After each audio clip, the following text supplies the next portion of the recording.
Hello, hello, hello, beautiful ladies of the psychic business. Welcome to day 2 of this masterclass. We've had some technical challenges earlier, but that is part of running a business on social media. And I will share a lot today about how unexpected things can affect how you show up on social media, your business, how it all works, how it all comes together.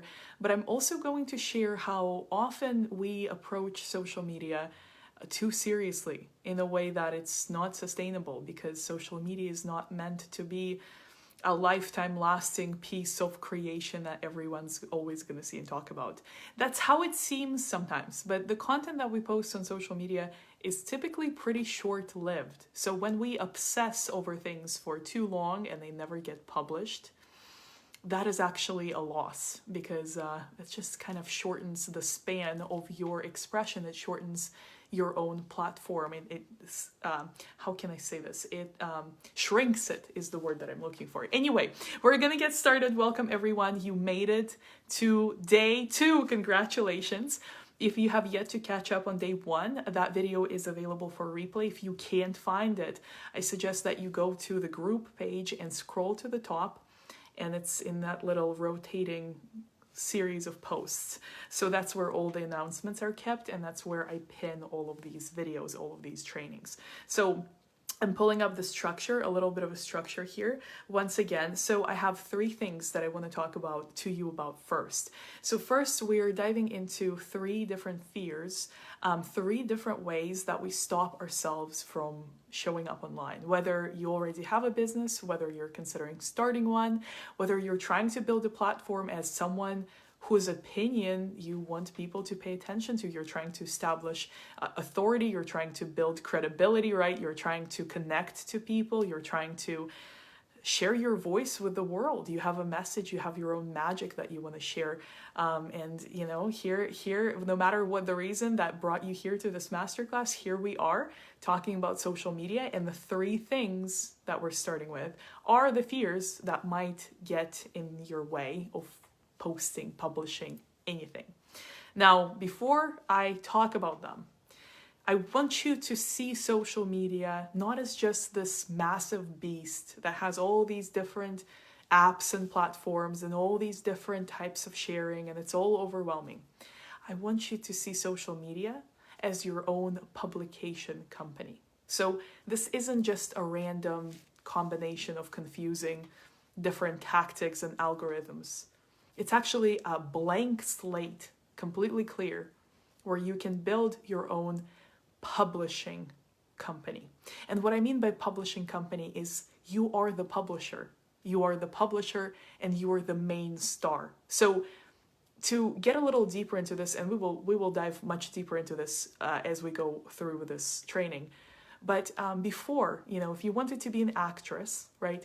If you wanted to be a comedian, if you wanted to be a radio personality, if you wanted to be on TV, if you wanted to be a broadcast journalist, if you just wanted to have your own show, if you wanted to write your own book, your own magazine articles, right, series, you had to be hired by a company that gave you a platform. So hired by a movie director, right, to be the actress, hired by some agency that would put you on stage somewhere, some radio station that would put you on the radio. Today, that's no longer the case. You want to act, you can create your own content and put it up on YouTube. You want to be a comedian, you can do the same thing. You can use different platforms. You want to be a musician, you want to be a singer, you want to be a published author, you want to be a coach, you want to be a leader, you want to be an expert, you can publish yourself.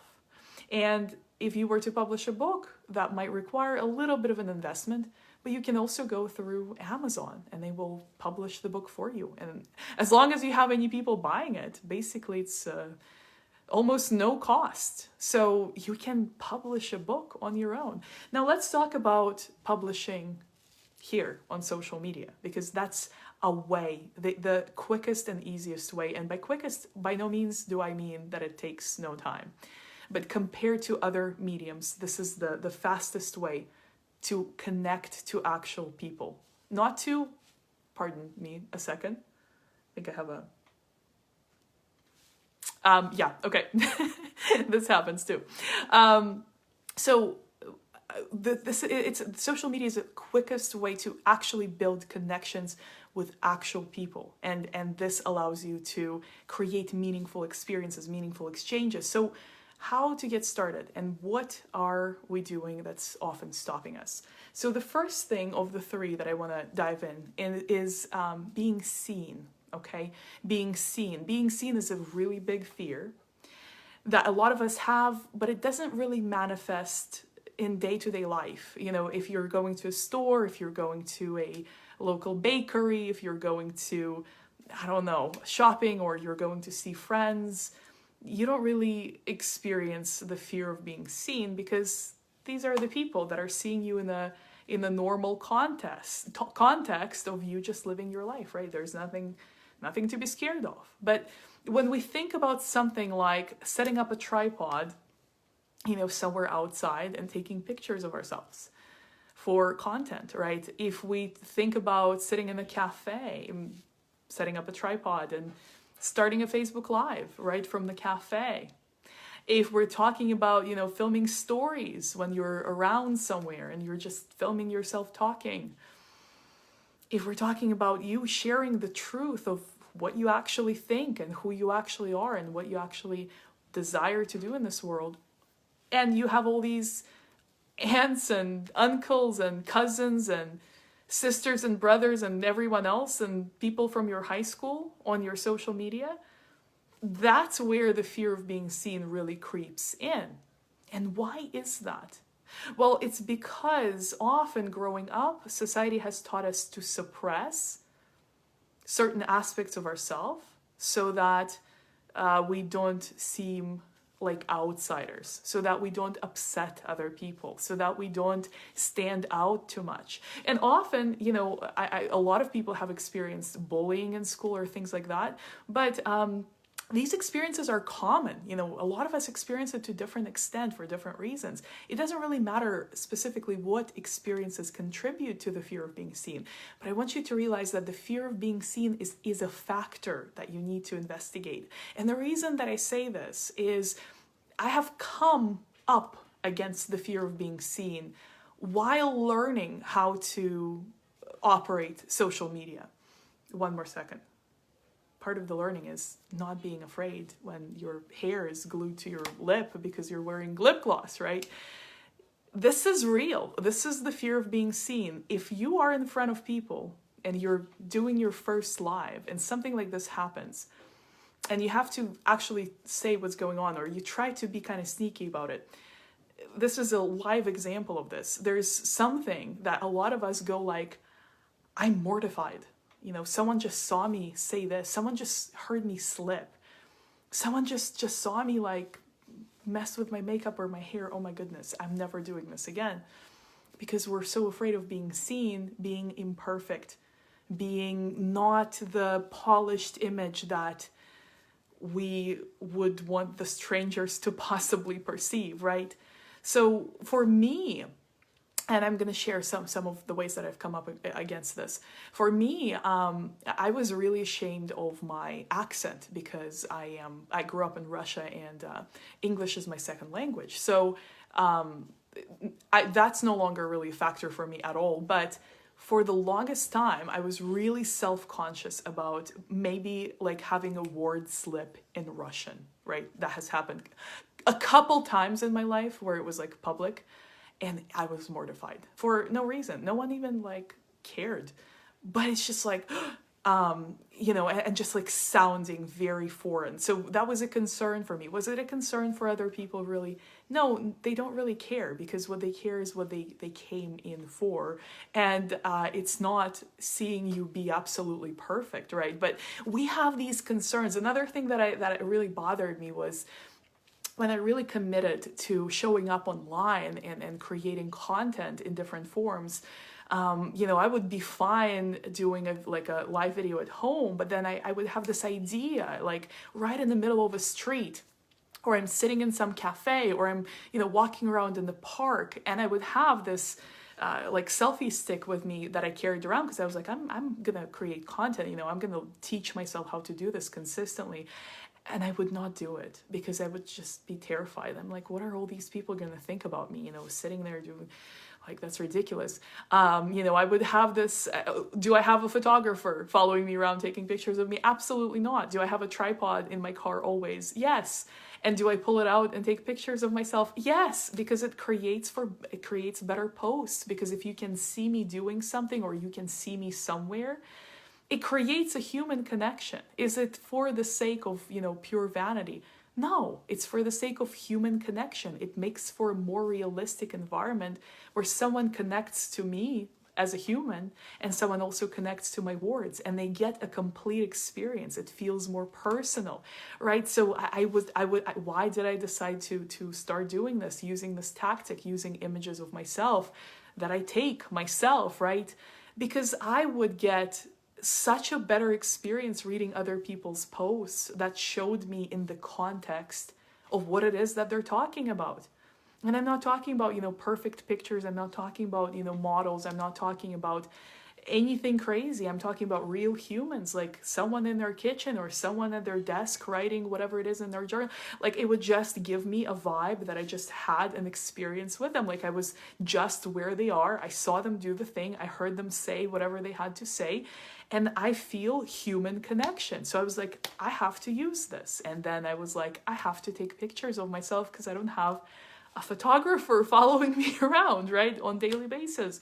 And I have to make them look real. I don't want a photographer to take pictures of me on daily basis necessarily, because I don't want it to look polished. Like, that's not the point. I want it to look like it's part of my life. So the fear of being seen becomes very real, where you're trying to share something. You have an idea, you're trying to do something.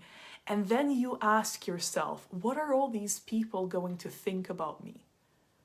And before we even get into what are they gonna say to me, because that's gonna be a different fear of judgment, but what are all these people going to think about me? It's the fear of being seen, because what you're really afraid of is not what they're gonna think about you. That first level of fear is, what if they're gonna notice me? And to a lot of us, fear of being noticed is a very real thing, because often the attention that we got growing up, young adults, whenever, when you were noticed, is not the kind of attention that you wanted. Because what people would pay attention to would be how different you are, how much you stand out, how you don't think like others do, right? How unique your ways are. Except people can be pretty weird about that. But again, here is the very big and deep thought here. The trade-off that you have to consider is, who am I doing this for? Am I doing this for me in hopes that my message can uplift someone, can help someone, can improve their life? Am I doing it for me to be shared? Or am I doing it to please people, or not doing it? Another little connectivity issue. So let's hope that this does not continue, because that has been the story so far today. That's all right. But so who are you doing it for? Fear of being seen. You have to accept that you're going to be seen. And you have to accept that some people that see you, they're not gonna like what they see. But it's really not about you. If someone sees you creating content, for example, on the street, in a small town, or in a big town, or wherever, on the subway, there's an old lady sitting right next to you, and you're doing your little, and she's looking at you like, you have to realize that that's not the lady that you're doing that content for. She's not going to learn from your messages. She's not going to be your customer. She's never going to find you online, okay? And if she did, she would probably scroll right by, because something bothers her about you. but the person that you're doing it for, they're worthy of showing up for, because that person is also yourself. So here we're getting to like a really important highlight. So if you want to take a note here, if you're taking notes, this is a good time to take a note.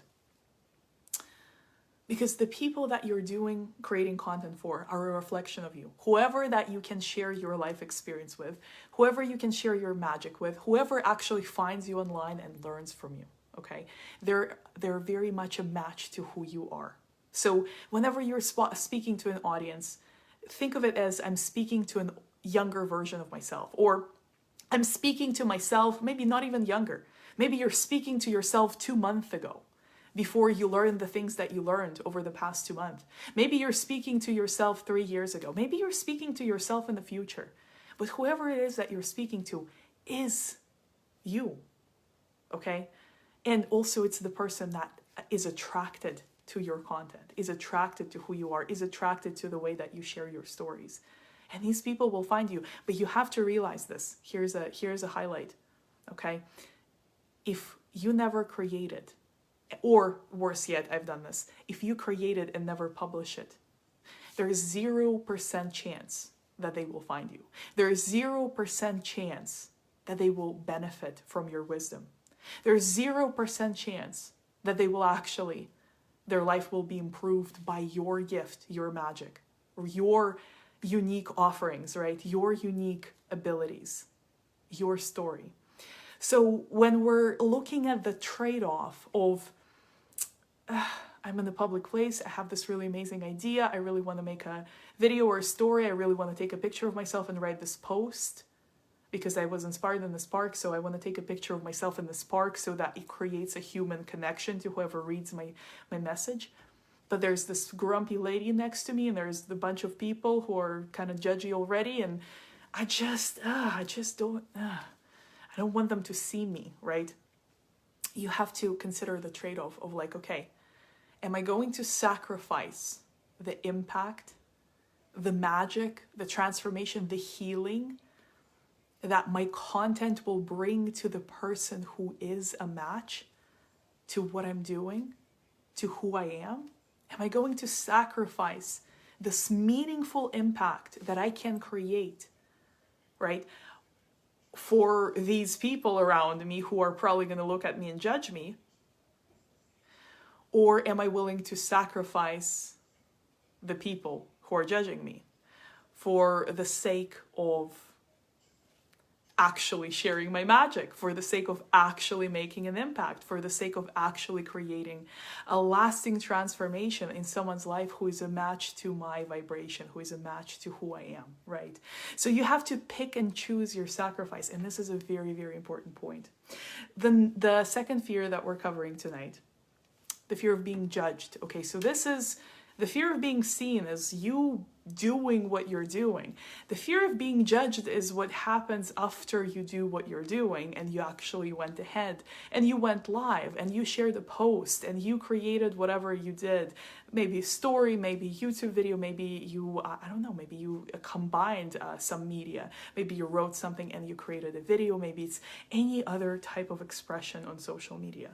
And then you've created it, right? You're putting it out there, and then you read over it and you're like, yeah, that's really what I want to say, but I don't think that members of my family are really going to approve of this. Or I don't think, this woman in my network that I knew from high school, I think she might suspect that the story is somehow about the experience that I had with her.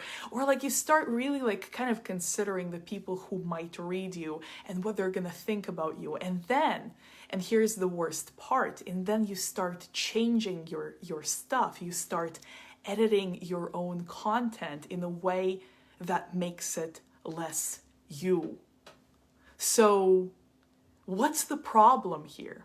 Well, the biggest problem, and my friends, I have a revelation to share with you here. I have a long track record of being a people pleaser, like very long, most of my life type of long. And what I've learned from pleasing people might actually be a little surprising for some of you.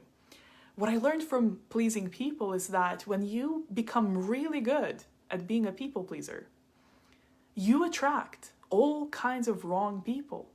Because you're so focused on pleasing everyone that you end up drawing to you the crowd who has nothing about you, who absolutely does not resonate with your message, who is just completely amiss as to who you even are, and has no kind of support to offer you. And in fact, they're just wrong people for you. So why does that happen? And it happens on social media as well. If you're writing, if you're editing yourself so well that it's almost like it's not even you, because you're saying all these things in a way that's in every way correct and right and not going to upset anyone and very, very vague, where it's like you just basically diluted your own truth, right? To the point where it's nothing, there is no point to it. I've done that myself. And what I've learned is that even on social media, as well as in real life, this type of people pleasing, it attracts the people that are not your clients. It attracts the people that have absolutely nothing to do with your energy. In fact, sometimes it attracts the wrong kind of client, because and we talked about pricing and sales yesterday a little bit, but you change the price where it's like, it's the cheapest possible. And you presented it to be what it's not really. And then you created a bunch of social content that's like everyone else, or it's like a certain way that's not going to offend anyone, right? And it's just completely vague. And then you attract some people who are like, I don't know why I'm here. This is not what I thought it was going to be. Well, because you haven't told what it was going to be. In fact, you haven't told who you really are in all of this. And this is a big one. And, we're diving into some pretty deep fears here tonight. And this isn't something that you just you face it once and it goes away. You have to keep working with these things. So this is continuous evolution. It's continuous recognizing this within yourself and being like, okay, what am I going to do about this? What choice am I going to make with this fear considered, right? So what I have found out is that when you bench, so to speak, the fear of being judged, when you come across it, you're like, okay, I know I'm going to upset all these, Joe and Bill and Mary and Ann from my high school, and I'm probably going to upset some people from my past and some cousins as well, but I'm going to take this risk and I'm going to speak my truth the way that I want to speak it. What actually happens, I found, is that some of these people, they just kind of fade away from your social media. They might still see you around. They might still see you at whatever social gatherings that you attend together. But, typically they just kind of excuse themselves out. Or if they start saying something, you can easily remove them. What I'm talking about here is another positive shift that also tends to happen. And the shift is you start actually attracting the people that are actually resonating with what it is that you're talking about. You start attracting people who, instead of being completely confused about who you are, they're very clear about who you are, because you're being clear about who you are, where you stand, what your perspective is, what is your outlook, who are you, right? Who are you and how are you unique? How are you individual? How are you expressed? Once that becomes clear, the people that gravitate towards your content are the people that you want to have conversations with. They are your clients. They are your friends. They are your partners, colleagues. They are like-minded. Or maybe they're not, but they enjoy the kind of contrast that your opinion creates. They might not agree, but they might learn from you. So they're like, yeah, I don't really agree with her, but that's interesting. I'm going to keep reading because I've never heard this perspective before. So it's not that you just attract yay sayers, right? But you attract the kind of audience that is on your level, that actually is interested in what you have to say. So my question is, and here's the counterbalance. We had one in the previous sphere, which is pick your sacrifice, basically. Who are you creating your content for? Here, the question is the same, but the question is, would you rather appease these people in your network that probably have nothing to do with who you are? They have to do with your past, sure, but they're not your future, and they don't really get you, and maybe they don't really agree with you and never did, and maybe they always secretly judged you. So are you going to make them the common denominator as in who you create your content for and who you consider when you create that content and publish it? Or are you going to be bold and brave and completely authentic and create and publish your content with the audience in mind who is a match to you? 1 second. My my Ravenclaw cup for any Harry Potter fans out there. But continuing. So in this consideration, in this counterbalance, you have to pick and choose. And if it's okay for a while, if you were like, yeah, I just want to test the waters, I don't want to get too outrageous. I've just been posting, content about my family and my just like personal life. And now I'm getting ready to talk about like, I don't know, my business all of a sudden. But it might upset some people, or I actually have all these opinions that I want to share and no one has heard anything like that from me. It's okay if you want to take it slow, but you will eventually have to make that choice, because when you start really editing yourself to please people and make sure that no one's going to be upset, you lose yourself. And then, what also happens?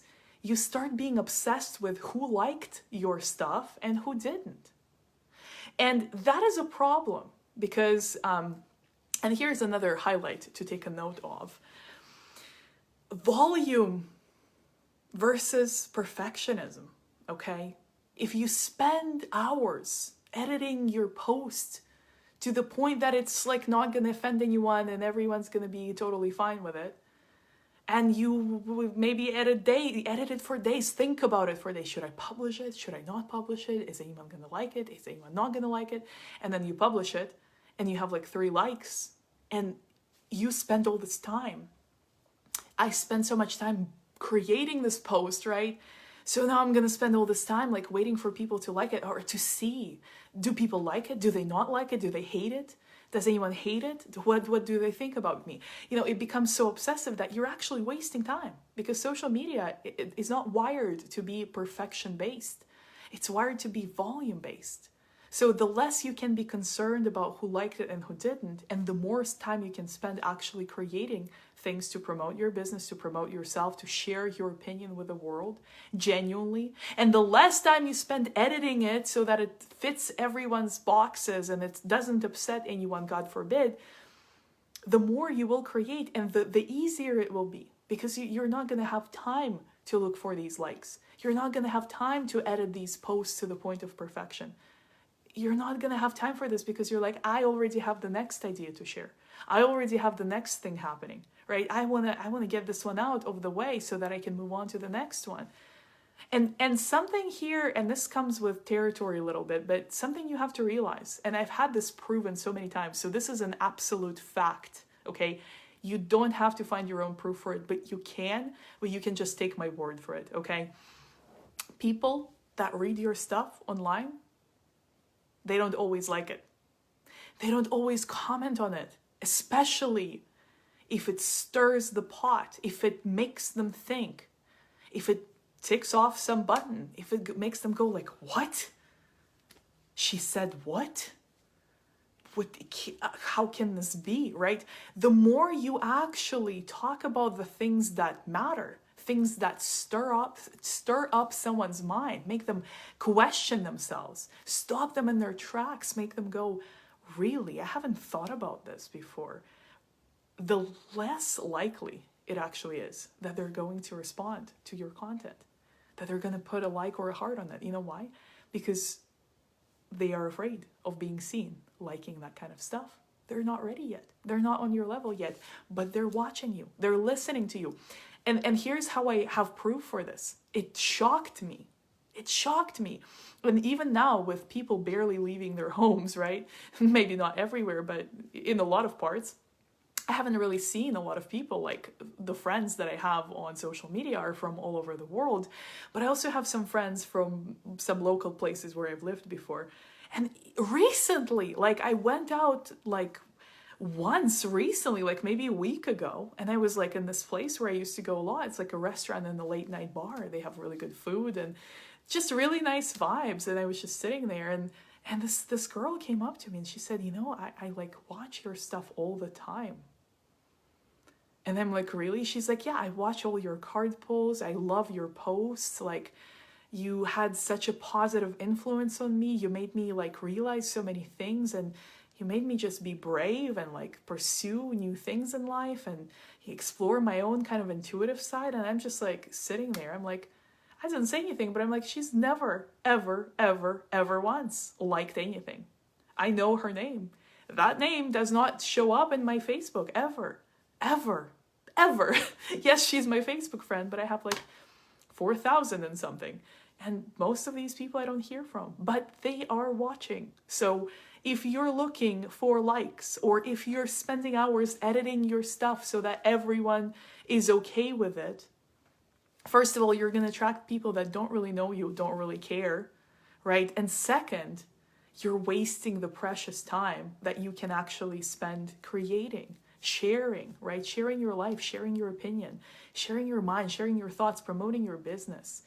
And some of the people that will buy from you, you will also have never heard from before. They'll just show up and be like, I've been watching your stuff for a while and I'm ready to make my purchase. That has happened to me. And I'm like, I have no idea who you are. I've never heard from you. But this is what happens. So you can't be sitting there waiting for likes. You can't be spending your precious time trying to please everyone, because the way to connect with people that are actually matched to your teachings, your wisdom, your magic, your business, is to create as much as you possibly can. Now, don't overstress yourself. Don't just like, throw stuff out there into social media just like that's completely doesn't make sense, has nothing to do with, with yourself. Create from a place of authentic expression, but create as much as you possibly can. Don't waste the time you can be spending creating on either looking for people's reactions, waiting to see if anyone likes it or not, or is anyone offended by it. And don't target your content to please everyone, basically, because your kind of people will respond better to your authentic expression. They want to hear from the real you. Okay, we're moving into the third and the final fear here. And this is a really big one. Okay, so the fear of being different. The fear of being different. Different from whom? Different from other people in the online space. Doing what it is that might be a little similar to what you're doing.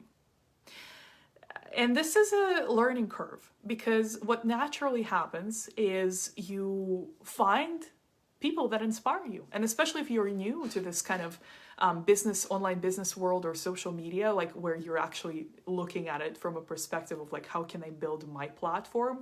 Not just how to be a consumer on here, but how do I build my presence, my platform, my voice, my business, right? What you will find is you will find powerful mentors. Like the reason that you're taking this masterclass is that you are learning from me. You will find other beautiful, incredible, amazing mentors that will inspire you, that will teach you, that you may choose to learn from in this kind of free access, or you may choose to hire. And regardless of the path that you take, these mentors will probably have something to do with what it is that you're trying to do. And I am a huge fan of coaching. I have a coach myself. I am a coach, obviously. I very much believe that it works. And I worked with many different coaches, and I will continue doing so because it really helps me expand my perspective and learn new things.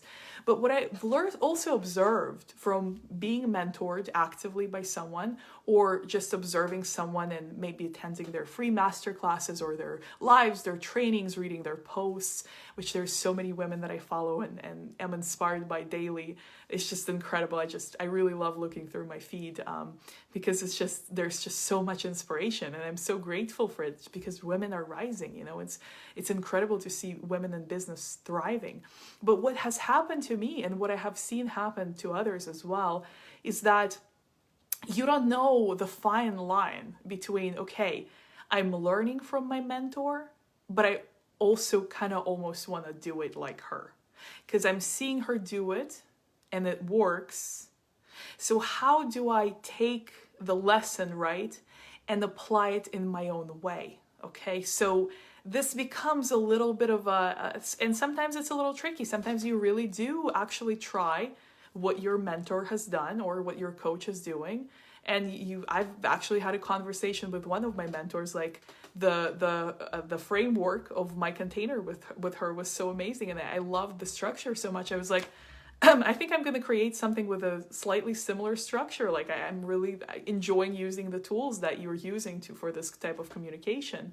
And she was like, I think that's a great idea. So it will happen that you actually participate in something that you then want to replicate in your own way, teaching your own thing, but the structure is just very appealing and it works. So what am I here to say? I'm saying there's absolutely nothing wrong with that, but there's also the opposite kind of end of the spectrum, where you see your mentors, your coaches, your figures that inspire you in this online space do things a certain way, where it almost becomes an industry standard, where it's like everyone's kind of doing a similar thing. And you have your own idea. You have your absolutely different way of doing it. You're like, I would do it totally different. And then you get into your head and you're like, but no one else is doing it that way. No one else has taught me this. What if this doesn't work? What if it fails? Okay. Or there's a way that people promote their things related to business. There's a way people do lives. There is a trend, where everyone's doing like a 365 live challenge. And you're like, do I have to do this? Do I have to start lives by committing to a whole year of doing lives? Or do I have to say this thing at the beginning? So you kind of get into your head where you're using all the examples that you're learning from as a measuring stick for yourself, and you're really shooting yourself in the foot there, because the things that genuinely work for you are your own creations. And this is another form of editing that we often kind of limit ourselves with, because we see all these examples of success and we love learning from others. We kind of start thinking that in order to advance or be successful, I have to do it just like them. I have to do it just like them. I have to do it the same structure, the same way, because another way won't work. Because if it did, they would try it already. So you have to allow yourself to be an innovator. And although running an online business and using social media for your business and your launches and things like that, and just promoting yourself and your offerings, you can see some things that don't work for sure. You can always recalibrate and figure out what does work. You just have to keep going. You have to keep trying. But I think the biggest disservice that we do to ourselves is not trying what our mentors do or trying a similar structure, right? I think that's a great way to learn. And some things won't work for you and some things will. And some things will be like, yeah, I like this, but I'm going to change this, right? So there is nothing wrong with that. But what I think there is something wrong with is not using your own original structures when you do have ideas for them, and just kind of shutting them down, like, well, no one has done this, so I'm not going to be the first, right? Or no one has talked about this, I'm not going to be the first. And the way to do it is to do it first. The way to do it is to lead yourself and lead your audience and pioneer a way that is original to you. Now, again, if you don't have a way, if you haven't really tried anything, you're just trying to use some simple strategies and tactics to start and to figure out what does work and what doesn't work for you, again, there's absolutely nothing wrong with that. But even at the beginning, when you have an idea for something original that you haven't seen before, I would say go for it. And don't think that because no one has done it, that it doesn't work, or because no one has done it, it's no good. Because believe it or not, you might be the first. Believe it or not, it might just work because it's right for you. So don't be afraid of being different. This is actually what will set you apart, and this will connect you even closer to the right audience that is a right match to who you are and the gifts that you bring into this world. Okay. So these are the three biggest fears. I have 4 tips on what I would suggest, okay, that to focus on as you're starting social media. And if you're already on social media and you're just looking to like be more active and actually promote your business or build your audience, or, you know, share your professional perspective and opinion. Actually, before I do that, I do see some comments, so let me read those. So Maddie says, this is a really good question. I have no problem doing this on my business pages. My personal pages is where I struggle and really need to step out of my comfort zone. So in my perspective, and I'm just going to be very honest with you, I'm coming from a background where I used to run ads for other businesses. Not a very successful business for me, but the ability to do so is there. And business pages on Facebook are set up for you spending money on them. So they don't really get reach. People don't really see posts from your business pages unless they're like checking the page, which rarely happens. So if you're looking to get actual exposure, like where you actually people do get to see your posts at volume, you got to use your personal page. And that's why it's so hard, because it's actually you. I'm speaking as you. But you got to realize you're in this era today. A business is not a logo. A business is not just a concept. You are the business. So when people buy from you, they buy from you. So if you are the face of your business and you use your personal platform to build a business, the likelihood that you're actually going to get engagement and you're actually going to get results, many results, is a lot higher. So unless you're willing to spend money on Facebook ads, I don't think the pages are really doing much these days. And I would not suggest running ads. I mean, I don't run ads in my business. Does it take more effort to actually genuinely connect with people and build one-on-one connections? Yes. But that's the customers that you want to have. You want to have customers that continuously do business with you, that have a relationship with you. Does that make sense? So this is an area definitely to work on and think about. 365 Live. Okay. I'm so happy to hear this, Maddie. This is really great. Yeah, so use your personal page, do lives there.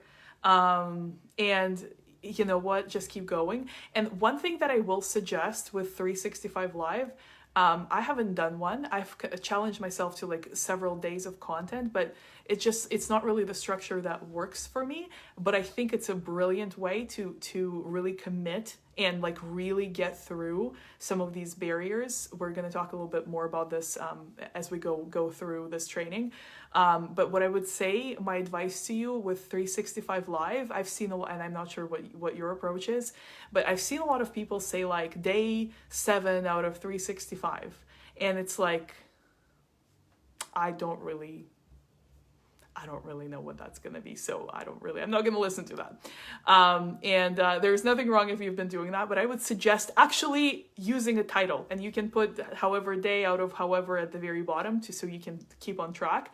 But I would suggest using a real title. Like, you don't have to make it long, but just like a phrase, like talking about this tonight, or like, you know, diving into a crazy experience that I had, or like whatever it is, or just, you know, reflecting on some of the recent lessons, you know, so you give people an idea. And you might be doing this already, but if you're not, a good thing to consider, because short titles with lives get a lot more traction than just a number. And the audience that might be scrolling through and they might get a notification that you're going live, they are more likely to respond to you reflecting on some recent lessons in your life than to a number that they might not even know what it means, right? Some people do, some people don't. So something to keep in mind for all of you considering 365 Live. It's not really my cup of tea, but I would recommend it if you're someone who really can challenge yourself to show up every single day and do lives.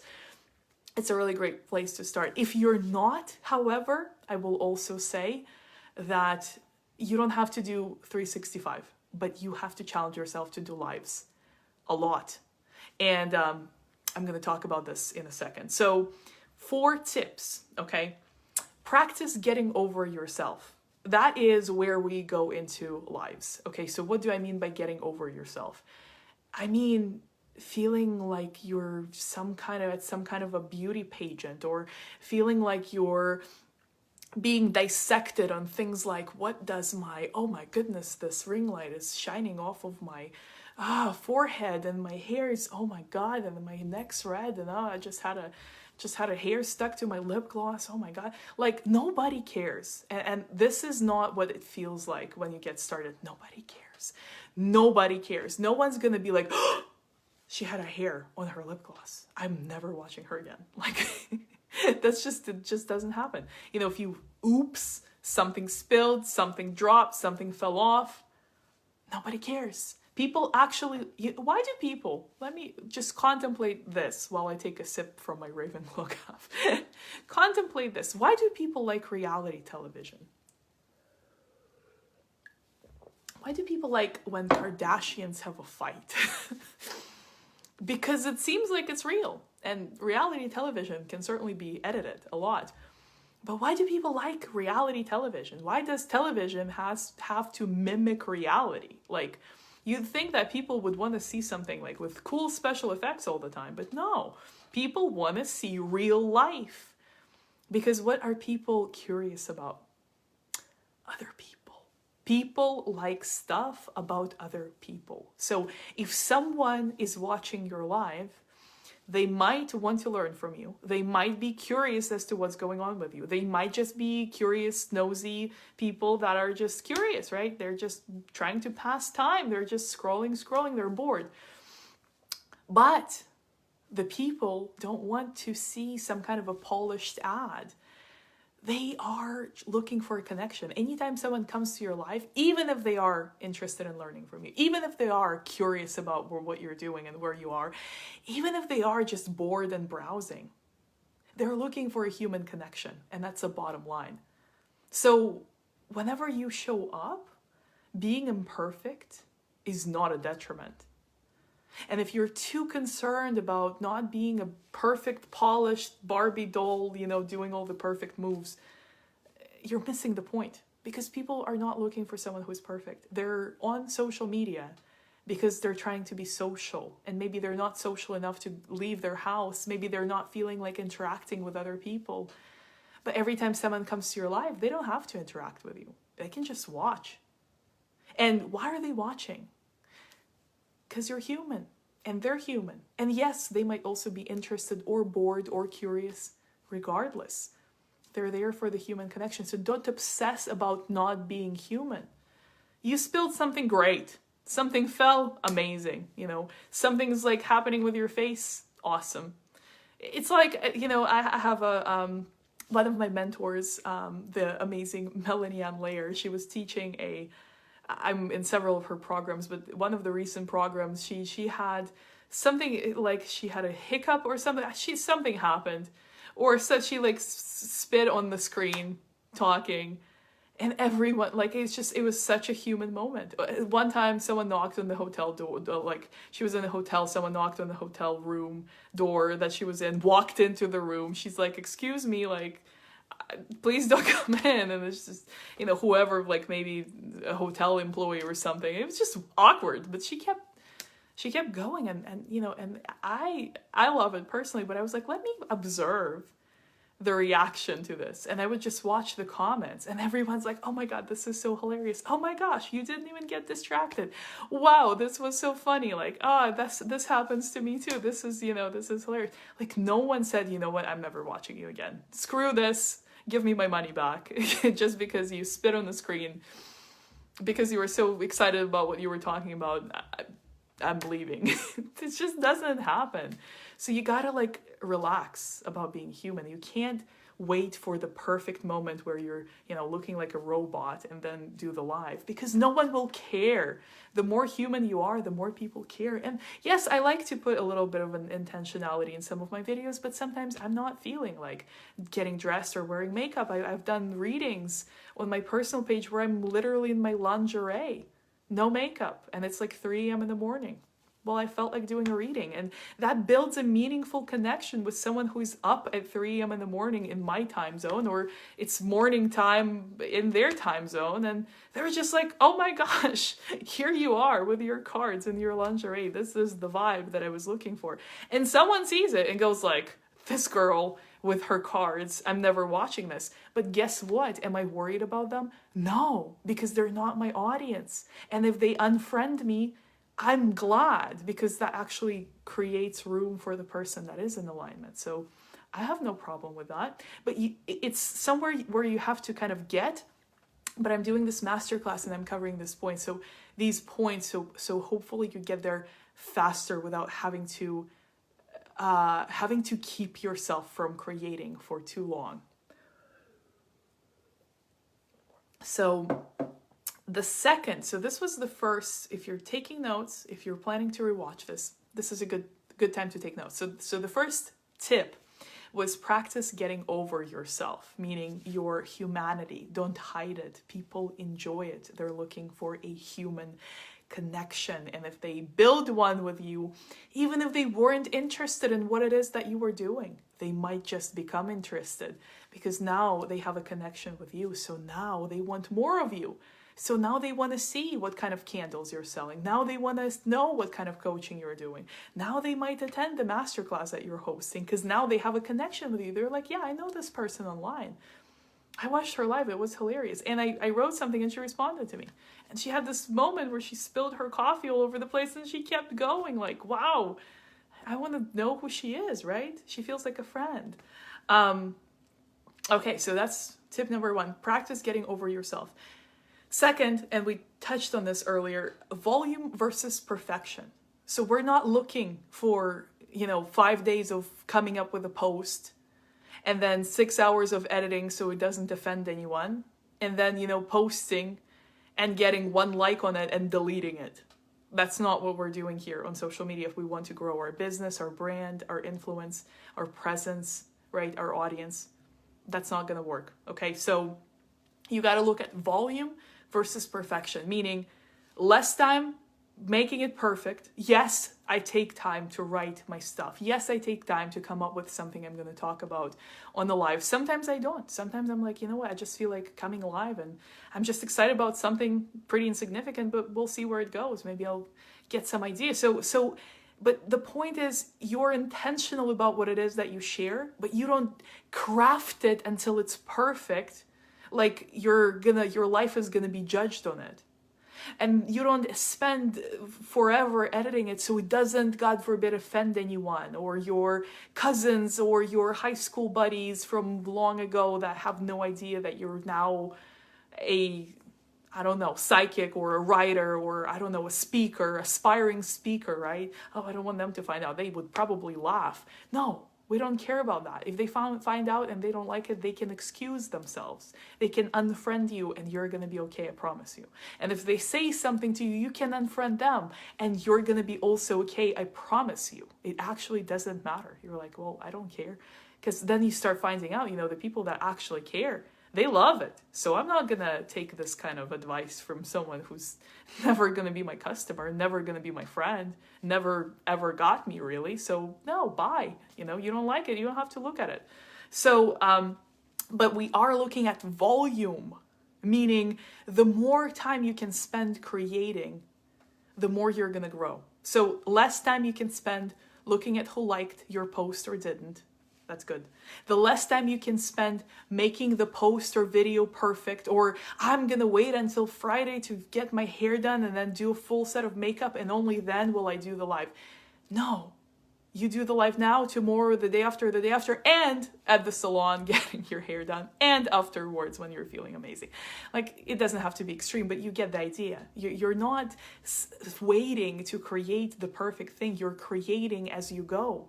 Whether it's perfect or imperfect, the point here is volume. Not something random, not just something for the sake of sharing. Intentional, yes. Are there days when I'm not publishing anything? Yes, absolutely. Actually, I don't absolutely always do things every single day. Sometimes I kind of disappear for a little bit. But have I ever experienced where all of a sudden everyone has forgotten and no one cares and my people are all disappeared? No. Everyone's like, oh, where have you been? What has been going on? I have a lesson to share. Wow, okay, let's hear it. It's okay to unplug.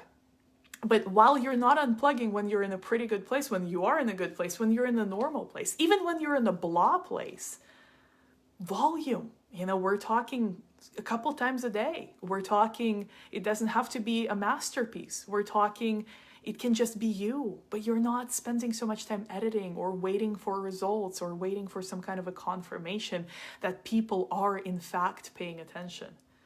People are watching. People are looking, but sometimes they're never going to like your stuff. And then you're going to see them in person and they're going to be like, you changed my life. And you're going to be like, what? What's your name? Like, Anna Maria. And I have watched every single one of your live videos for the last 3 years. I have no idea who you are. How do you know me? I'm your Facebook friend. Well, you have never liked my posts. Well, I watched all the videos. Okay, so you might never find out. You might find out, but people are watching. You can't be checking for who's watching before you create. So volume versus perfection. Okay, remember that. Write it down. The third one is measuring response versus ego. Okay, so this is a little tricky because we do want to track how our social media is doing. Like, we do want to pay attention as to what's happening. You do want to pay attention to some of the posts that Facebook doesn't like, because if you put out too many of them and they're getting absolutely, like, you usually get, just a couple of people maybe engaging, but then you're getting 0, 0, 0, 0, and someone reaches out and says, I haven't seen your posts in a while.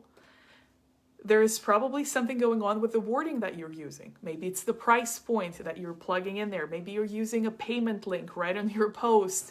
There are things, and you can Google them, like how to see if, Facebook algorithm doesn't like your stuff, because sometimes it happens. But what does it mean? It means you still keep going. You just change it a little bit. So we do want to pay attention as to what's happening to our posts. And we do want to pay attention as to what posts lead to results. So you want to pay attention as to, like, what are some of the posts that you've created where there was some kind of a call to action. Like, you were inviting a person to take action, maybe join the masterclass, maybe you were promoting something or selling something, right? Or you were asking for the audience input, like you were asking a question. And you want to see which posts, you got some response on, which posts you got amazing response on, and which posts were like, yeah, a little bit, but then it kind of missed, maybe you feel like it kind of missed the point a little bit. Like, it didn't really resonate, or maybe it wasn't really clear, it wasn't understood. So you do want to pay attention to it, but you don't want to pay attention to it from a place of ego, where every time you see something that didn't perform well, you go, what's wrong with me? Or why am I never worthy of what I actually want in life? That's not tracking. Okay, that's taking things very personally, and we want to stay away from that. You want to keep your ego out of it, meaning ego in this case means self-protection. Like, what is wrong with me? No one likes me. No one cares about me. No one's going to buy from me. Like, that kind of stuff, that's not tracking. That's a emotional protective response of ego that's trying to tell you, you're growing, you're doing something new. Oh my gosh, it's scary, change.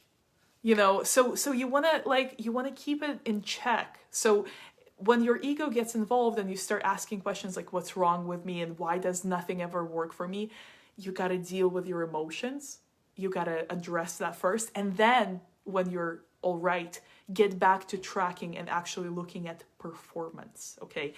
Looking at performance tracking, this is kind of the masculine energy thing, but in this case, it's actually very positive. So it's pure cold logic. Okay, let me take myself out of this and let me look at some of the posts that had a kind of similar objective that I've done, right? Or similar stories, videos, whatever. So where did people feel like they were, engaging? Where did people feel like they were invited? Where did people feel comfortable responding to this? Where did people feel like, this was an opportunity for them to let me learn a little more about them, right? You want to see what kind of responses you're getting, and you want to keep track of how the performance is going. You want to stay away from being shadow banned or having the algorithm stop showing your posts to people. Sometimes it will happen. You will learn, you will move on, you will do better. Algorithms change, Facebook changes, it's all right, you're going to be fine.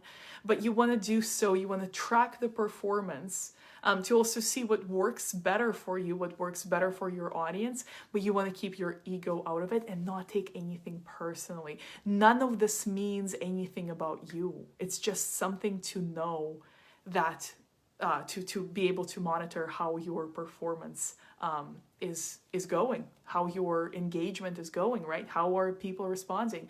What are some of the things that worked really well that you can replicate or use in a different way, right? And some of the things that maybe didn't work so well. So, but keep the personal feelings out of it. Keep yourself out of it, and look at it from this kind of a analytical standpoint, if you possibly can. So I think to me that has been very useful, because I tend to be very emotional, and I tend to be very like, I'm very empathic. Obviously, I'm also psychic, so I can kind of tune into other people's energy a little too much sometimes, where I'm like, what does this mean about me?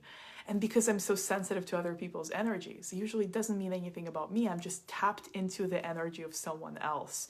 So I have to kind of remind myself to stay personally uninvolved, emotionally uninvested when I'm doing this kind of tracking activity, and look simply at the analytical approach. Okay, I hope this is making sense. Okay, so some quick bullet points to go over. We're at the end of this module. These are some takeaways.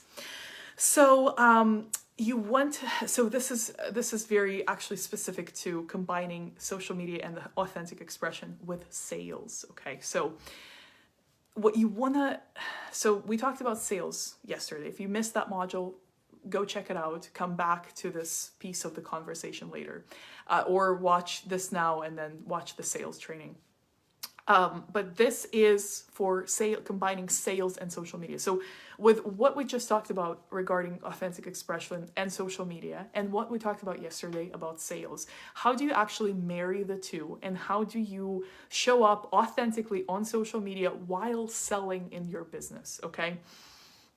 So number one, when you're sharing your life experience, when you're sharing the lesson that you've had last weekend, when you're sharing I don't know, what you're excited about, what you're planning for the day, or you're sharing, something that is just like amazing family picture that you took when you saw your family, or a picture of your dog.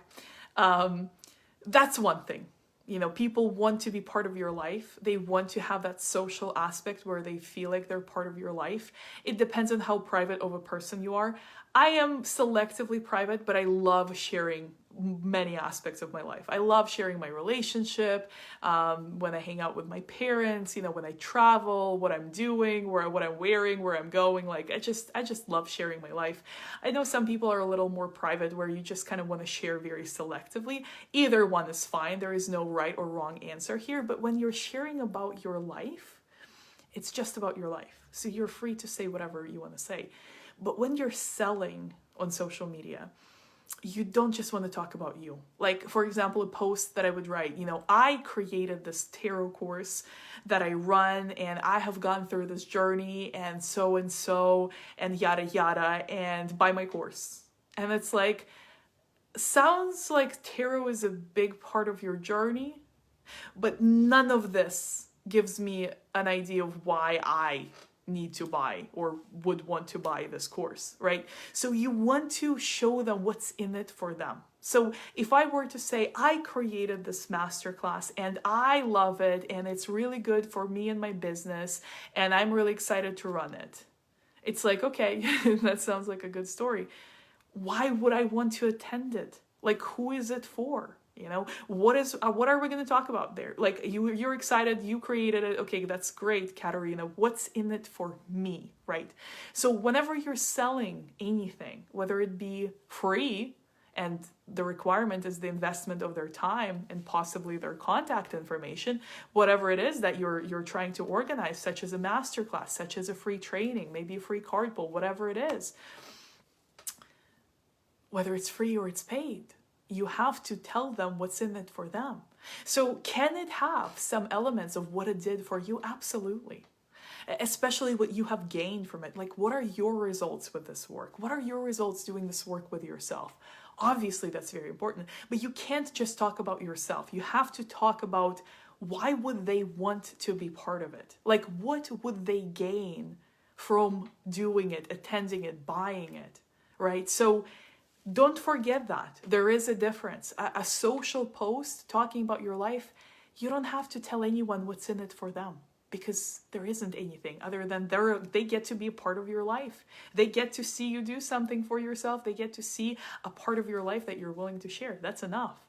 But when you're selling something, whether it's free or it's paid, you have to talk about what's in it for them, because they would be buying it with their time, with their money, with both. And they need to know why that would be worth it for them. So it's an investment on their part. So you got to make it an investment that they make in themselves. How is it going to better their experience, their life? What is it going to give them? What is the value? So remember this. This is huge. Sometimes we mix the two, right? Sometimes there is a mix. Sometimes it's a personal share and you're also promoting something, and that also works. But again, it's like, what is this conversation about? Why would I want to be part of it? Like, what is it that you're going to give me as part of this, right? So don't forget to do that if it involves anyone taking any kind of action, whether it's a purchase or it's an investment commitment of their time. Okay, so the second one here is tying the content to promotion. So, and I've seen, actually, I'm gonna give you a little bit of an instruction if you would like to see it. There is an excellent example of an amazing woman that I haven't worked with her one-on-one, but I love reading her posts, and I love learning from her, like, free masterclasses and the trainings she does. And I have no doubt that there will be a day when I will work with her one-on-one. Her name is Kimberly Rose Pendleton. So I'm going to try to mention her somewhere in the comments later on. So if you want to check her out, that's a really beautiful example of what I'm about to tell you. So when you are promoting something, whether it's a masterclass or a launch, whether it's free or it's paid, this is why I'm bringing her up, because she's been launching this mastermind, and I am so inspired by the content that she's been creating. And it's like been daily, every single day she's sharing different things, different pictures, different aspects, words, combination of like video, stories, like different, like just certain like sayings, like certain quotes, client experiences, but all of it, if you look at it for like maybe the last couple weeks, even definitely a week probably, it always ties back into her mastermind. And even though I'm not a paying customer, the funny thing that I've noticed is that these posts are so good, they're so delicious, they're so beautiful, they're so inspiring, that I have the name of her mastermind kind of stuck in my head, where I'm like, the Pleasure Portal Mastermind, because every single time she mentions it. And so I think this is a beautiful example if you want to check something out. So this is like when you're doing a pretty big launch, when you're launching a program, this is a beautiful way to promote something where you become intentional about creating these posts, about sharing your life, about sharing what's going on, but making sure to tie it in back into whatever it is that you're launching. And you don't have to do this invasively. You don't have to like always talk about, here's the thing, and here's why you should buy it, and here's how much it costs. And again, here's the thing, and here's what it is, and why you should buy it, and here's how much it costs. Like using different pictures. No, that's not what I'm talking about. Look at Kimberly's example if you can. She shares sometimes about the actual mastermind. Sometimes she shares about the transformations she's personally had that led her to creating this mastermind. Sometimes she's sharing just the vibes, just the energy, like I'm inspired by this and I'm feeling this and this is whatever. And by the way, the mastermind begins on whatever date. And I find it to be very much in alignment with feminine energy, at least the way that I understand it, because it's not invasive. It's not like every time I see her post, I go like, oh my God, here she goes again with her mastermind. Like, it's never like, I don't feel like it's a promotion. It's like not like, it doesn't feel like an ad. It doesn't feel like someone's pushing something that I might not be interested in. It's like, I'm not necessarily joining the mastermind, but I've loved the post so much that I feel like, this is like this. If I were interested, I would have already definitely purchased it. It just makes sense because the posts are really good. The shares are very personal. They're non-invasive. They're aesthetically pleasing. But at the same time, again, they're not forced, but they are consistent to the point where almost every post that she has, whether it be about her business, her personal life, what she's doing, how she's feeling, what she's thinking about, what she's inspired by, it ties back in to the launch that she's currently in. And I think that's just such an incredible example of how to do it right. So tying in, and of course you get to do it your own way, but this is just a really powerful strategy that allows you to consistently show up and let people know what it is that you have going on, without being pushy, without posting the same thing over and over again, without being shut down, or not shut down, but excluded by the Facebook algorithm because you're constantly feels like you're selling something, like very directly. No, you're just creating, but you don't forget to tie it back into the thing that you're selling. So this is the next level of intentionality. And sometimes we might feel a little afraid to do something like this because we're like, yeah, I'm going to share the post, I'm going to tell people what's going on, but I'm not going to mention, this more than once. And it's a miss, because someone reading your post might be like, I'm really inspired by this woman. I really love her point of view. I really love the way that she approaches life. I wonder what she has going on. But in that particular post that they managed to see, there was no mention of the thing that it is that you're promoting. Right? And so they will not find out about it. So another thing that I want to mention regarding the example I brought with Kimberly's, I actually went to her page today because I was going to use this as an example in this training, and I was just curious. And so I went to her personal page and I scrolled, and there were a lot of posts that I didn't see. Like there were at least maybe 3 to 4 to sometimes 5 posts per day that she did. And some of them I've never seen. And I was like, that's interesting. But I've seen a couple, enough to know the name of her mastermind. Even though I'm not necessarily intent on purchasing, I am aware of what it is. And I think it's a brilliant idea. But how does that happen? It happens through this very personal way of tying your personal shares, your daily content, into the offer that you're launching or selling or promoting. So really good thing to pay attention to. Okay, so don't be afraid to use different mediums. Try and experiment. So, I'm mainly on Facebook with my business, but I am constantly kind of thinking about, contemplating, ideating about creating YouTube content. I do stories occasionally, not every day, but sometimes I do when I'm inspired. Or when I'm promoting something. And something that I also want to kind of play with and experiment a little bit is LinkedIn and TikTok. TikTok is a little tricky, but I just, sometimes I feel really inspired to try something there, and sometimes I'm like, I'm not going there, and I think that's fine.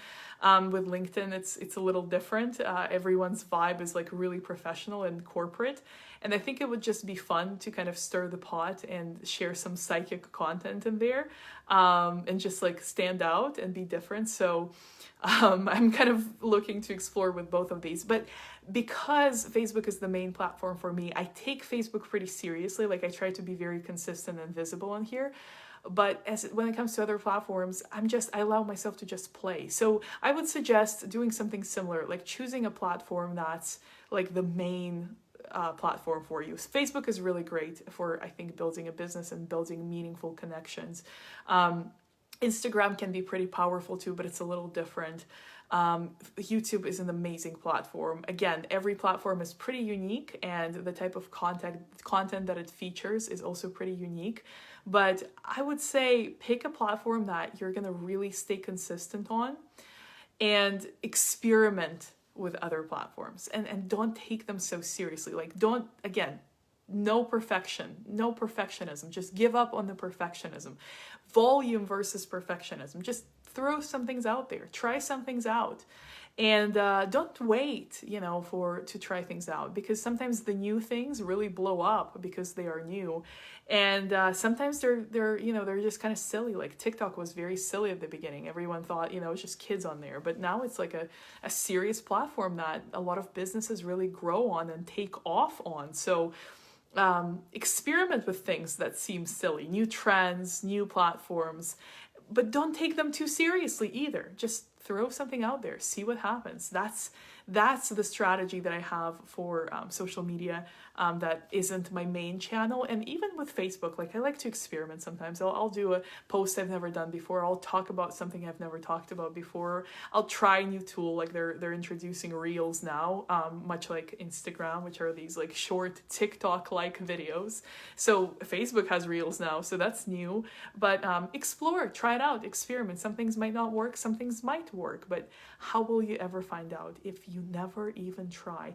And remember, social media, once again, is pretty short-lived. So don't take it too seriously. Like a lot of the content you create is probably only going to last a day or a couple hours. That's how much time it will be shown to other people for. So this is a big one too. Like if you shared something that you wish you didn't, or you said a little too much, or you spoke about something that was too personal or whatever, you're like, oh my goodness, like no one will ever forget it. Everyone already has. No one has the attention span to remember what happened with you like 4 weeks ago.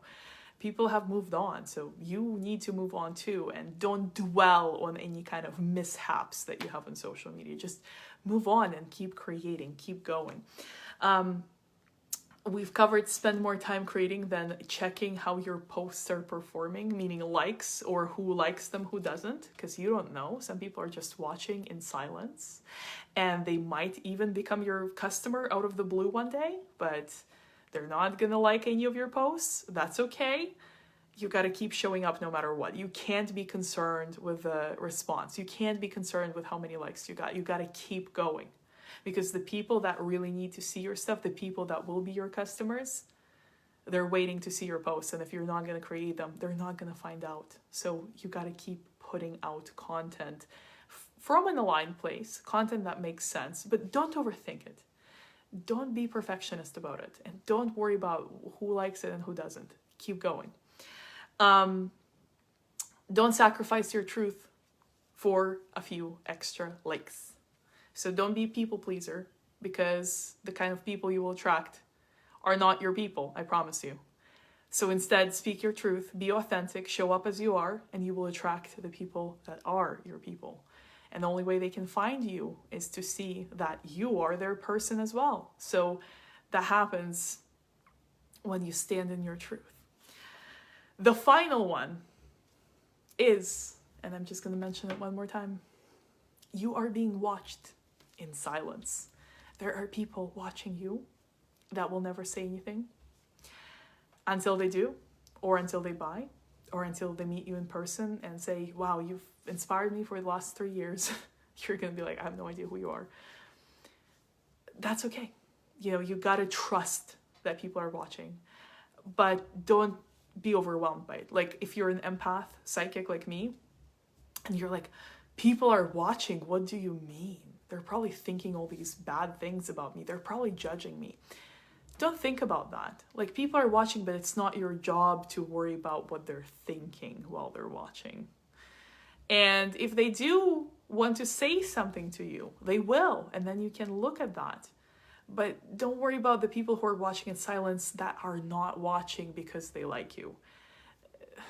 That's not going to serve you. That's the waste of energy. They are watching you. They're spending their energy on you.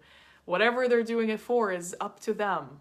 It's your job to focus on creating and reaching the people that are your audience, that are your people, that are your clients. And the only way you can do that is to create more and connect more and put out more content.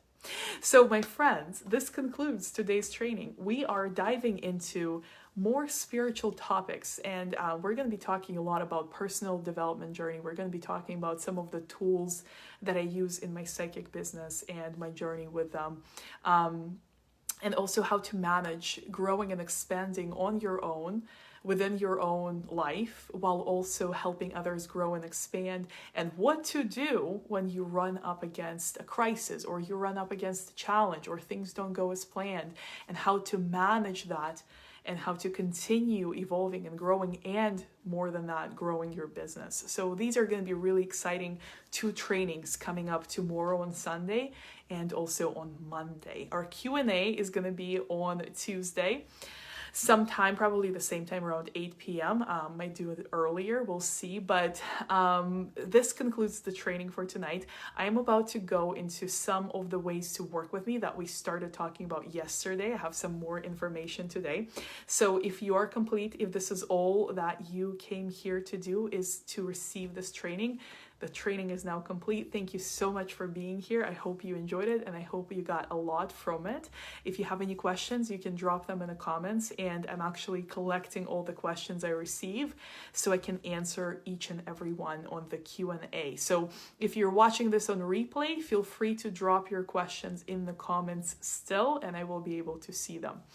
On this note, I do want to talk about something. First of all, I want to talk about the program that I started talking about yesterday. I have more details. I'm really excited. So my newest group coaching and private coaching hybrid program on the subjects that we've been covering last night and tonight, which is sales and social media.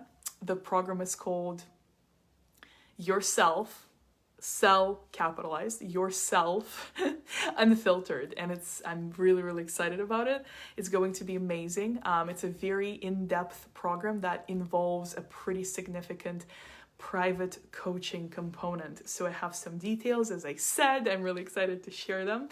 So we're actually going to start on November 22nd, so 11/22. It's going to be 8 weeks, and it's going to have 4 private coaching sessions with me, each an hour long, each recorded, so you get to keep it forever. And the reason I am doing this private coaching component for this program is that we're going to develop a social media and sales strategy for you and your business, very individualized. And the reason that I'm doing this program this way is that I myself have invested thousands upon thousands of dollars throughout the last 6 years, often investing money that I needed to have for rent and instead putting myself in debt. But I don't regret any of it because I have learned a lot of things that don't work. And although for the time being for me it was a little upsetting, I realized that that's the best kind of knowledge sometimes as to what not to do. It's actually a lot more powerful than what to do sometimes. Okay, so why am I talking about this?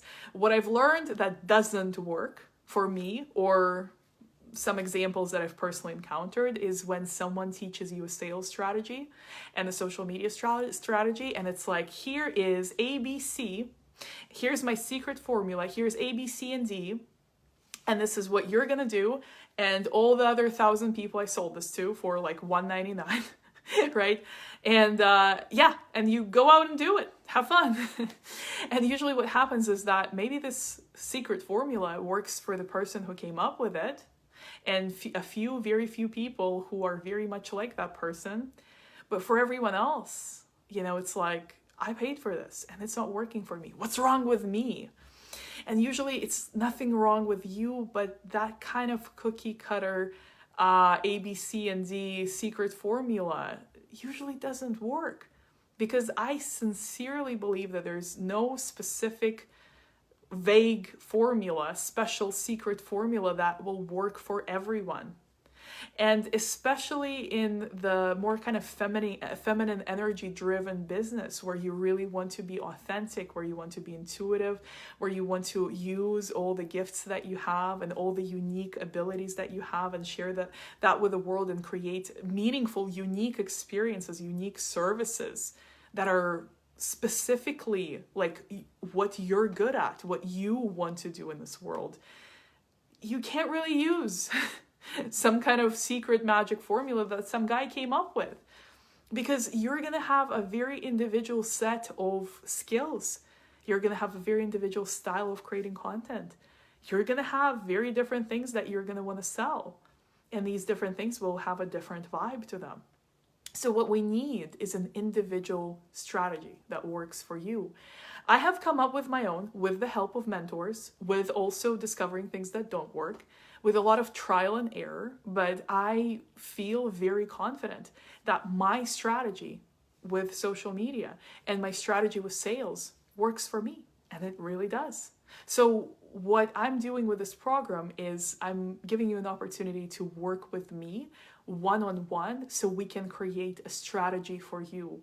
And even if you're starting from the ground up, like you're considering starting a business, or you have a full-time engagement or some other revenue streams that you're kind of focused on, but you want to start a business, being who you are, doing what you love, using your gifts, maybe giving coaching industry a try, or maybe just, offering some services such as like readings or, rituals or energy clearings, whatever it is, trainings, you want to do some educational content, you want to create courses and sell them.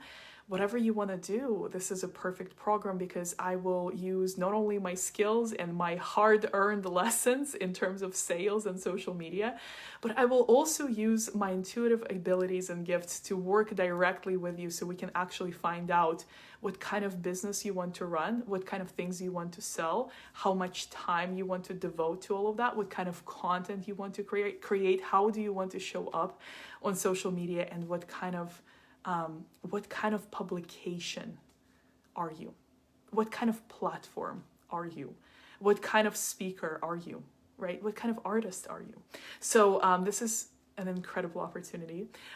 So it's currently 2,222. It's 8 weeks of group coaching. So there's going to be a group coaching component where there are I'm looking at twice a week lectures. So it's going to be a total of 16 trainings twice a week for 8 weeks.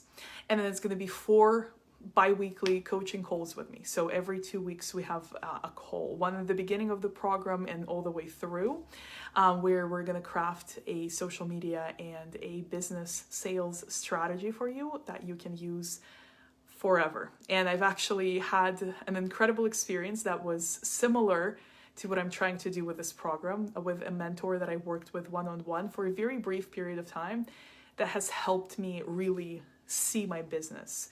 And it wasn't really that she told me, oh, you do this and you sell this, but she gave me this foundation and the coaching that helped me see how to build out my business. Now, did it take some time to build out my business? Yes, but I still have that structure that we've worked on and come up with together that I still use, and it's still very effective because it made me see very clearly where my gifts can be turned into offerings and how I can sell these offerings, and what style of social media that speaks to me, what ways I like to express myself most, and that's all very individual. So I want to create this meaningful one-on-one experience with you that will give you a lasting strategy that will help you either start your business or expand your business or take your business in a totally different direction. And that will also give you a foundation for how to continue to grow and evolve with your presence online and with your business. The program is currently 2,222. I do have custom payment plan option available, which means I can come up with a custom payment plan that works for your timing, your financial situation, your schedule. I know everyone is at different points in their life, business, career, so I'm always open to that. So if you would like to discuss that, I would love to accommodate this request. Also, of course, you can pay in full. We start on November 22nd, and when the program launches, it's going to be 4,450 and 44. And I'm gonna start pre-selling it at 3,333 early November. So you're the only beautiful ladies that will ever get access to this price, which is 2,222. So it's the lowest it will ever be. And I am very excited to share this opportunity with you. If you've enjoyed the trainings we've had yesterday and tonight, this is the tip of the iceberg for what we're gonna dive into in this program. There is a lot to cover when it comes to sales, social media, and running a business using social media. But one thing that I will tell you is it doesn't have to be complicated. You don't have to do what others do. You don't have to try all these strategies that you have no idea whether they're gonna work or not, but you're just looking for something to get started. You don't even know where to start. I will tell you that the only thing that has changed the direction of my business significantly and pointed it into the direction of growth instead of being stuck on a certain level, basically making a couple $100 a month and never more than that, was working one-on-one with a mentor who helped me build my structure for content, for social media, for sales, for offerings, and for how it all comes together. So I think that if you're looking to learn from me and if you would like to build your business, and this is resonating, these conversations are resonating, this is the program for you. So if you have any questions, you can reach out to me through Messenger. And if you're just interested and you would like to kind of discuss and see if it's the right fit, that's also okay. There's never any pressure. And I never check up on anyone, meaning if I send you some information and I haven't heard back from you, I'm not gonna be like, hey, have you thought about this? That's something that I don't do. But I will be honest, I myself have stayed away from asking a question sometimes, because sometimes people do that. And sometimes I kind of wanted to discuss something and I was like, I don't know if I want to ask because I'm not sure if I'm ready to commit. So there is no follow-up from me. So if you want to talk about it, you can. But I would love to have you be part of it. And it's going to be amazing. All right, so let's dive into another offer that I have. It's called the Psychic Coach Vault. It actually includes the Yourself and Unfiltered, which is the program we just talked about. So it includes that program. It also includes 3 other programs that are amazing if you're starting a business, if you're trying to grow your business as a psychic, as an intuitive, as someone who is an empath and would like to use these abilities in your work, in your business. So the Psychic Coach Vault includes Psychic Businesswoman, which is basically energetics. And it's also, I talk a lot about how I built my business and how I structured what I actually do, like what kind of work do I want to do, what kind of programs that I want to run, what kind of people I want to work with, and how I manage my energy around my business. It's an amazing program to learn how to show up when you don't really feel like it, learn how to turn some things that aren't really seeming like maybe they're working in your favor or they're not working the way that you wanted them to work, how to turn it around, how to use this energy, how to keep going, how to step into personal power and show up no matter what. So Psychic Businesswoman is a program for that. I also have in the Psychic Coach Vault included Channel Mentor Coach.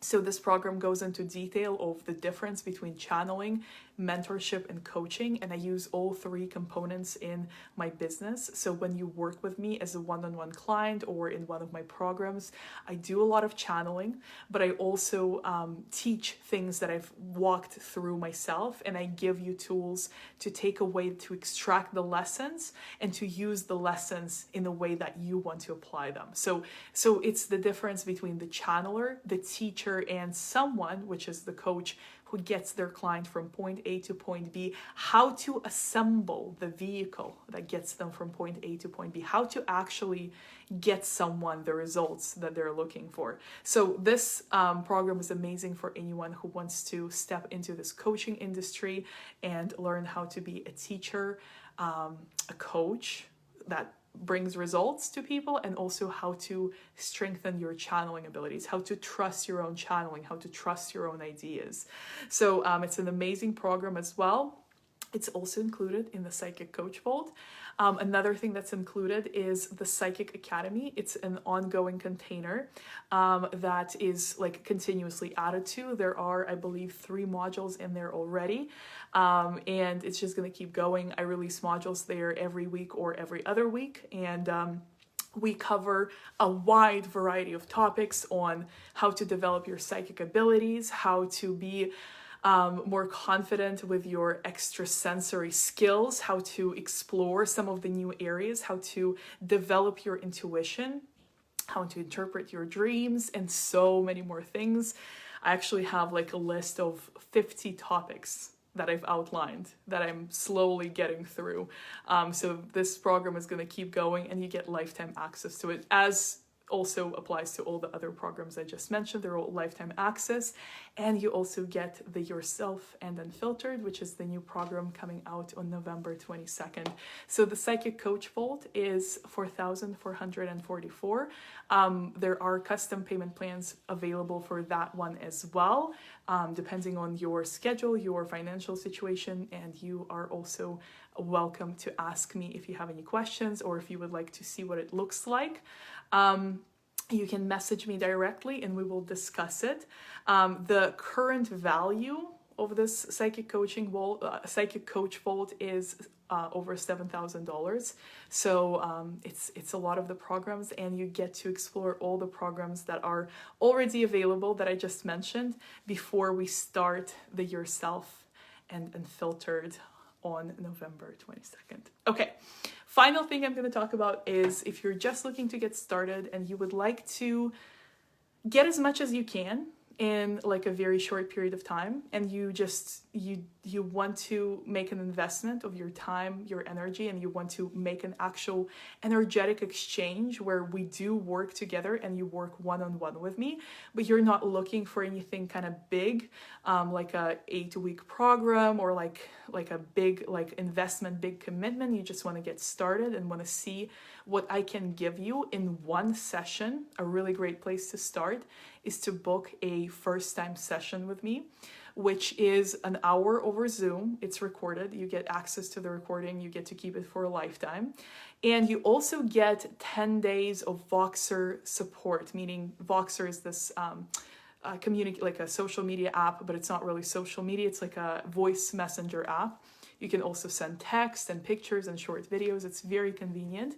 And so you get 1 hour, 10 days support, which is really good because usually in this 1 hour together, we build out a strategy, we build out a framework for how I can assist you and how you can implement some of the things that you take away from our work together. And over the next 10 days, we can make sure that you integrate all of these things, make sure that if any other questions come up, or if you would like to clarify some things, or all of a sudden, you thought about this, or we talked about this, we discussed a certain thing, you had a breakthrough, and then now you're having another realization and you want to talk about that and you want to see how that changes things. So I find that these 10 days are really amazing. All of my long-term private coaching packages include Voxer support. I really don't like to work without that because I feel like staying in touch with each other is a very important component. So you get an hour of call over Zoom recorded, you get 10 days over Voxer, and you also get access to the Psychic Academy, which is what I just described, my ongoing container for intuitive development, psychic development, developing your extrasensory abilities, learning about this kind of lunar side, this more feminine nature, energetic, spiritual approach to life and to business. So that offer is $555.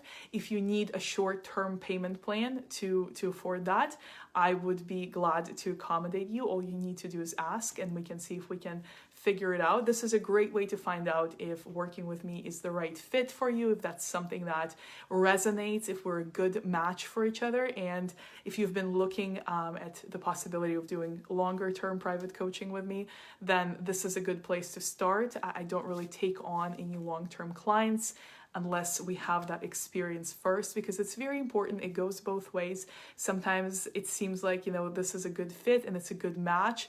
And sometimes when you work with a person for the first time, you're like, yeah, that's a pretty good match, but this is where I would like to kind of maybe stop. Or maybe you have that experience and you're like, this is it. I found my person, I found my mentor, I found my coach. I want to do this. I want to commit to this. So no matter the outcome, it's an amazing place to start. And if you do want to use that experience with me, that call in the 10 days following, to do like an intensive around starting your business or building out your business structure, we can absolutely make it more about sales. We can make it more about social media, and we can really focus on that. But if you want to, focus a little bit on your developing your abilities and kind of honing in your talents and gifts so you can share it with others and maybe even build a business around that, that can also be something that we work together on. So Thank you so much for being here. Thank you for listening. If you're interested in any of the offers that I mentioned, feel free to message me. I'm not really posting any links. I like to have a little bit of a conversation as we begin working together. So if you would like to talk about any of these things, if they resonate and you feel called to explore these options, feel free to reach out to me via Messenger. I'm sending you all so much love. I'm so excited to see you tomorrow for day 3 for the 3rd training. And until then, I'm sending you all so much love, and I will see you on day 3 tomorrow at hopefully 8 p.m. EST, technology willing. And until then, have a wonderful rest of your evening or day whenever you're watching this, and I'll see you soon. Mwah.